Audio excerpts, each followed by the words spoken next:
And what they love doing at the end of every Tyler Perry movie is leaving it in the church. I mean, get on your knees and pray. I mean, that's God real. will solve it all. But I mean, and that's why a lot of our people in the same predicaments because we want to pray everything away. I mean, that's instead real. Of getting on our that's shit. real. That turn the other cheek. Are you listening?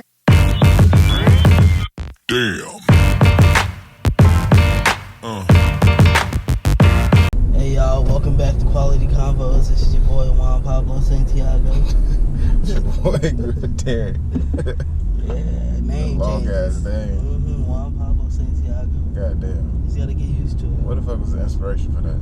I was just bored, and I was just thinking about like how I always like them double Mexican names, Oh, okay. like Juan Pablo. I can't think of another one, but you know what I'm talking about. Felipe. We had a couple at our school. Right.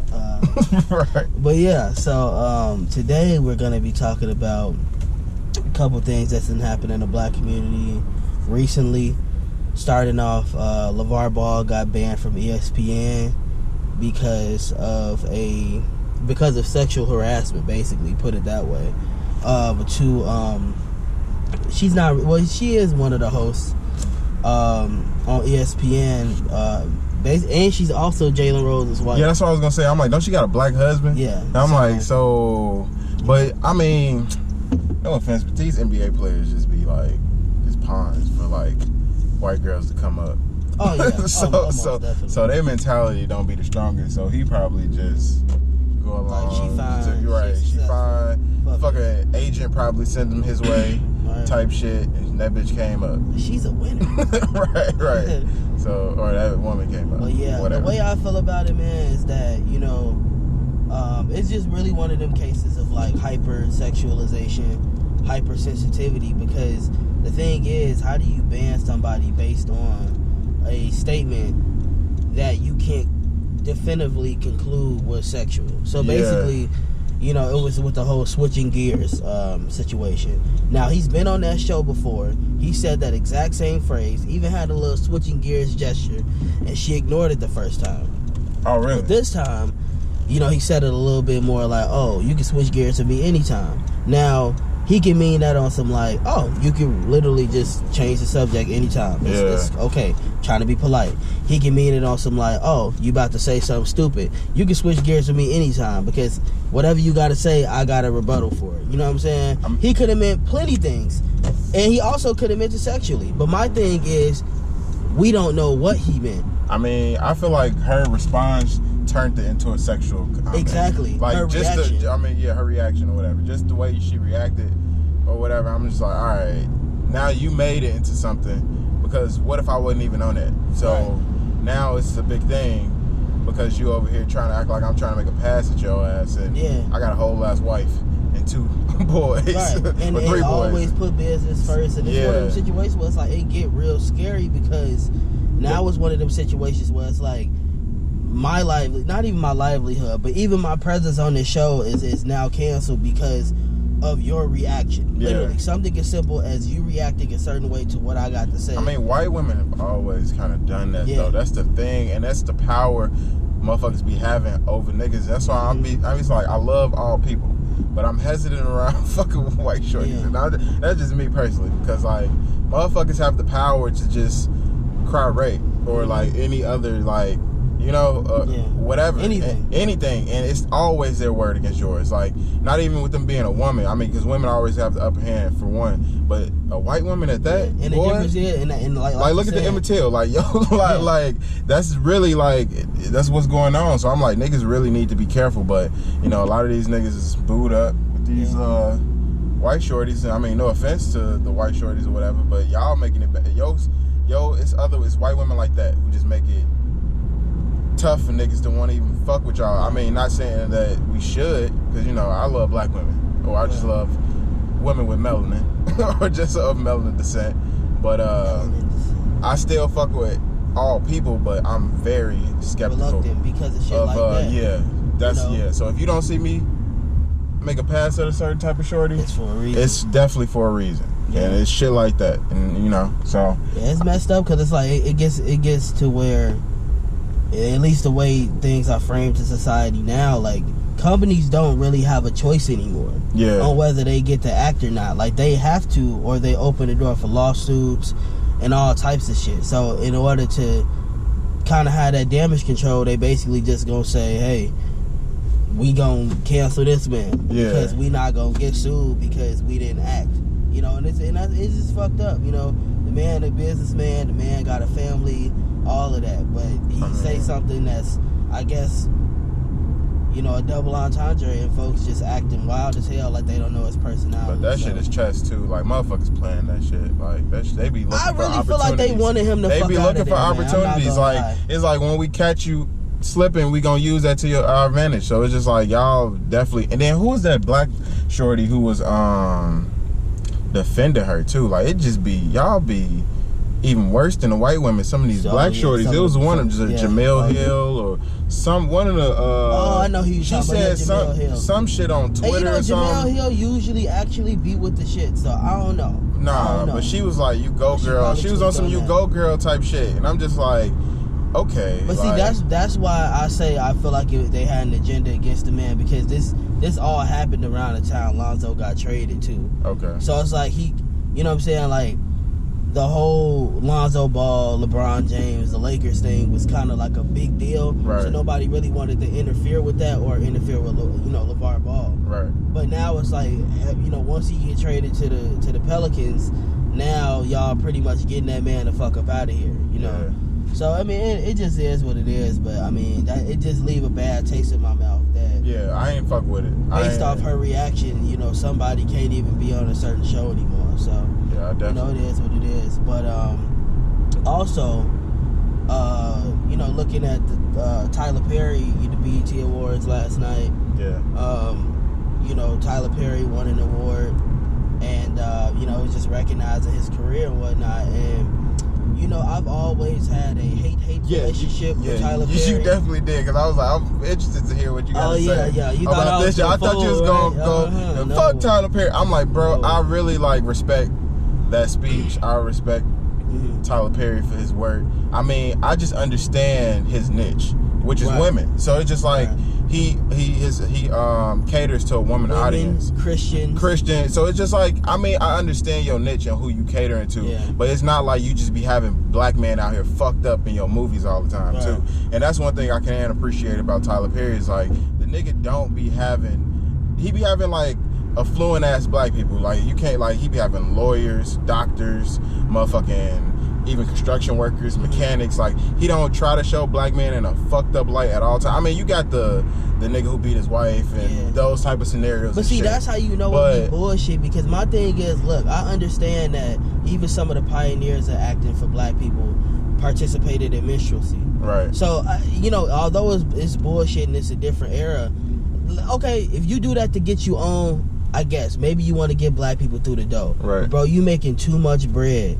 I mean, to still be him. He did kind of switched it up a little bit. He definitely switched it up a lot, because he got a lot of. His portfolio is definitely broadened a lot. But I think he started off from what he knew, because when I was even listening to his speech, it just sounded like a lot of his inspiration for shit just came from what he was raised on. Like, he said he was raised around these women. Yeah. He was raised emulating this, and he was raised seeing his father beat his mother. So like, that's why you get a lot of those fucking movies where you got, it is an overly aggressive black man or somebody beating. It's just like, I mean, but yeah, that shit is annoying. But one thing I can say or can respect, even though this was the BET Awards, he did not have that coon. Or he just did not have the same reaction as Spike Lee when he won the motherfucking Oscars. Because the way Spike Lee jumped in that motherfucking crowd, bro, you cannot say, like, Spike Lee, honest, I don't even remember that. Damn near tapped his heels and was like, bro, he was like, bro, you had to see the jump that he did. Like, he jumped on a nigga, like, didn't he? Like, he was so ecstatic that he jumped on top of a nigga, like, in excitement. Just like, I mean, it was cool.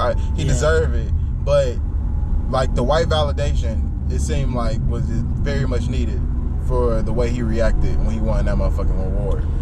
But Tyler Perry kept his composure, and he was cool, and the speech was cool. So I mean, I don't know, like, I fuck with it. I fuck with him. I mean, well, yeah, I think that, and this is what I will say, I think the speech was very captivating. Like, I think everything about that speech was cool. Like, just making it a very, you know, obvious that like I put black people on. Yeah, he did. Fuck what y'all talking about. I open the doors for many black people, and you cannot. If you are pro-black, you can't deny the fact that he put black people on. It's just that simple. But it's just, for me, it's the way in which he did it. Like, people, you know, just want to completely ignore the fact that, like, I mean, yeah, you can take from real life or whatnot, but what he was doing was straight up minstrelsy. I'm not trying to hear it. Like, for real, like, as somebody that really studied actual Tyler Perry movies in college. Like, I mean, was you really watching? Because I know you ain't fuck with a lot of this shit. You weren't watching it. But this is what I'm saying. Like, just hear me out. What I'm saying is, Tyler Perry, the actual characters, like Medea. Right. That's a mammy. Yeah. The aggressive black man, like, he's taking characters from them. It could be a coincidence. I mean, it was just what he experienced. But how they look are very similar. I mean, how they act is very similar. Medea was a 6'8" ass goddamn, like. Right, and if you study a mammy in minstrelsy, you'll see mammy's usually that chunky, fat, black Aunt Jemima pancake looking, strong, overbearing. I mean, trying to bitch the nigga. I don't know. Shit, that was terrible. I was so ignorant. I mean, but I know what you mean as far as like they try to emasculate the black man and all that stuff, but and we all like, we Medea was more of a comical gangster ass grandma. I mean, can't believe you right now. I don't know, bro. I mean, I see it. I know what you're talking about. I know what you're talking about. But at the same time, it's just like you gotta. It's you know. Fuck that. A lot of shit comes with that though. Like a lot of they give a little bit and then it's still a double sword. Like, even with the shit that we get, like any black movie that they try to give us, it's always like The Help or like all these goofy ass, like, the white savior, you know what I'm saying? Like, it's always this white savior. It gets on my nerves. But Medea, bro, that's some minstrel show shit, bro. I mean, period. Like, and what they love doing at the end of every Tyler Perry movie is leaving it in the church. I mean, get on your knees and pray. I mean, that's God real. Will solve it all. But I mean, and that's why a lot of our people in the same predicaments, because we want to pray everything away. I mean, that's instead real. Of getting on our that's shit. Real. That turn the other cheek mentality, all that type of shit. I understand. But you know, but at the same time, like, at the end of the day, you take after what you know. Yeah, I mean, you know, I like his what he said, like why he do it the way he do it is very valid. Yeah. But at the same time, bro, you gotta understand that whatever you put out there, white people watching too. I mean, and white people gonna recognize some of them images, especially the older white. And that's probably why he's able to get so far. Exactly. Shit. I mean, you know. Exactly. And but you know, at the end of the day, most of his cast, damn near, if not all, is black as hell. Yeah. And I can definitely appreciate him, yeah. And then he didn't turn, like, I didn't know he found Idris Elba, and like, that man turned the fuck up from that movie. So I mean, from fucking with him. So I'm just like, he didn't skyrocket a lot of careers. I mean, shit, even I mean, really for real, Taraji. Yeah, Taraji. She was in Acrimony and that. Oh yeah, hella shit. So I'm don't just get me like, wrong, Tyler Perry did his thing. Yeah, did his thing. Don't get me wrong. But it's just like, you know, I'm always gonna take that with a grain of salt because I kind of feel like I know what you're doing. Yeah. And that shit ain't cool. But I mean, the minstrel was a dark time in our past, bro. And the black people that performed in the minstrels, you know, when they tell their story, bro, it's not pleasant. Yeah. You know, so for you to bring them images back out, like, I don't know about that, bro. You know, you halfway valid, but congratulations on your award. You know what I'm saying? I mean, you know, we gotta ask the question about Spike Lee with that jump there. Like, I gotta ask him if I was able to talk. All these divisions in the black community with black men and women and shit. How many of them grew up watching your shitty ass films? That's hella real too. You feel me? I mean, you know. But I try, you know what I'm saying? At the same, because I'm conflicted. Like, that in real life bothers me that I have a problem with him, because at the end of the day, that's a black successful. I mean, I'm not gonna say I had a problem with the man, but no, I have a problem. I don't have a problem with him. If somebody cut that shit on in my crib, you're like, I could watch Tyler Perry. Acrimony was my shit. Like, that shit was my shit. I don't know if you've seen it or not. That's the one where with the crazy black girl. So it's just like that he had something for niggas damn near. Like, that was my shit. Like, I ain't gonna lie, that shit was pretty interesting. Like, so finally he went into the crazy black woman stereotype. I mean, but his This nigga market. based I on mean, that's stereotypes. any business though. Like you gonna cater to your who paying your bills. Like I mean, I at get the it, end of but the day, how long you gonna keep telling the same story? I'm just saying, niggas need to venture out. It's so many black people with so many different types of backgrounds and stories. and then like My whole nigga, time you the rich. other one, because that wasn't the only one. The Family That Prays, that was a decent one. The Family That Prays, the more Christian. I shit. mean, no, it had a double entendre with the name. Prey was like prey, like a predator, prey, predator and prey. You talking about the one with the white dude? Yeah, the one with the white dude. All right, I've seen that bullshit. I mean, but you know, Look, I mean, it wasn't the typical black dude. It wasn't the typical. I mean, she was a bad wench, but it wasn't. A Jezebel. I mean, but that goes on in today's society all over. It does, but I'm just saying, like, there's no Tyler Perry movie you can. It wasn't the stereotypical black man who was just like beating on his woman, black woman. All that. I mean, yeah. So okay, so you ain't shitting on us. Shit on black women. Oh, you ain't shitting on black women. I mean, shit on grandmas that love their family. Make them seem crazy and erratic and animals. Nah, it wasn't that bad. Gorilla beast. It wasn't that bad. This nigga, that's some that's some Uncle Ruckus Catcher Freeman Hell, bullshit. okay. That's based on now we fuck reaching. out of here, boy. Nah, we not reaching. Nah, bro, we not reaching. Like, that's a reach. Bro, that is a minstrel. For that not movie, to hear it. Oh no, not necessarily for that movie. That's a big ass Perry reach. in general. He's a fucking man. Watch Bamboozle. But